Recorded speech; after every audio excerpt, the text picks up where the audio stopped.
فقدت الأسرة الرياضية المغربية صباح اليوم مدافع الرجاء البيضاوي زكريا الزروالي الذي وفته المنية بعد معاناته من مرض الالتهاب الكبد.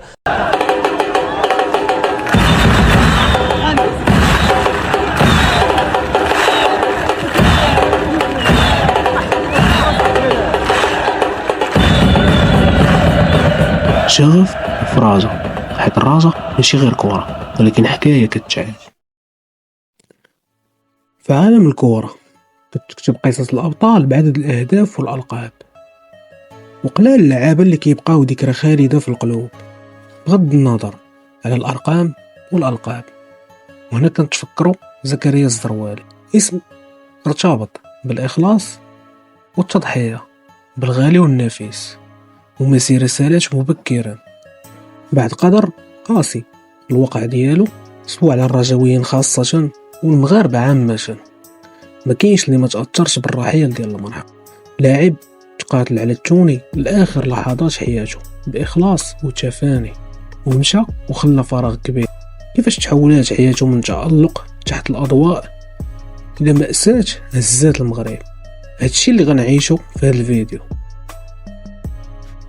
تزاد زكريا الزروالي في مدينة بركان، سرعان ما بانت الموهبة ديالو الكروية.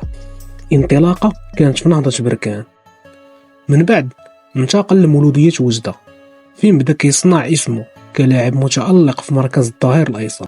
ولكن التحول الأكبر جا من اللي انتقل لنادي الرجاء البيضاوي، الفريق اللي ارتبط به اسم زكريا الزروالي حتى لآخر نفس. زكريا في الرجاء ولا رمز للالتزام والروح القتالية، وساهم في تحقيق ألقاب بينما كان كيلبس القميص رقم 3 بكل فخر. ما كانتش مسيرته مع الرجاء مجرد ماتشات، ولكن قصة حب متبادلة مع الجماهير اللي شافت فيه تجسيد القيم الرجاء، نكران الذات والإصرار والتضحية. في سبتمبر 2011 ومن بعد الرجوع من ديبلاسمون للكاميرون بدات رحلة زكريا مع المرض. كان كيحس بألم غامض وارتفاع لدرجة الحرارة غير عادي دام لعدة أيام، والتشخيص الطبي الخاطئ زاد من تدهور حالته، حيث شخصوه الأطباء في بداية المرض بمرض فيروسي، بينما كانت الحقيقة أكثر قسوة، تسمم دوائي حاد في الكبد. خلال هذه الليله هذه حنا كنا بقينا معاه خلال تقريبا 5 الصباح. بدا كيدير يعني دي زاري كاردياك ريبيتيتيف. هاد لي زاري كاردياك ريبيتيتيف كيفيق من لاري كاردياك عاوتاني كيمشي. حسب التصريحات الطبيه تناول زكريا الزروالي علبه كامله من دواء مهدئ في اقل من 48 ساعه، جرعه اللي ما يقدرش يستحملها جسد بشري. الحاله ديالو تدهورات بسرعه، نقلوه للمستشفى. حاولوا الأطباء ينقذوه، مسيرين الرجاء كانوا مشوشين عليه وقرروا تجهيز طائرة نقلوه لفرنسا للعلاج، ولكن فات الفوت. في 3 أكتوبر 2011 أسلم زكريا روحه الخالقة وخلى وراه ابن في عمره 5 سنوات، وخلى حرقة في قلوب جماهير الرجاء.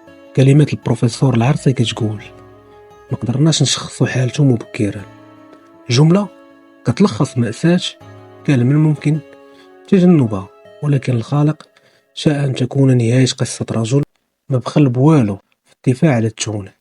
نهار تشييع الجنازة ما كانش عادي، كل شي حضر، صحابه منافسيه وجماهير الكرة المغربية عامة تجمعوا لتوديع رجل جمع الكل على أخلاق وحسن سلوك داخل الملعب وخارجه، خلاو منه أكثر من مجرد لاعب.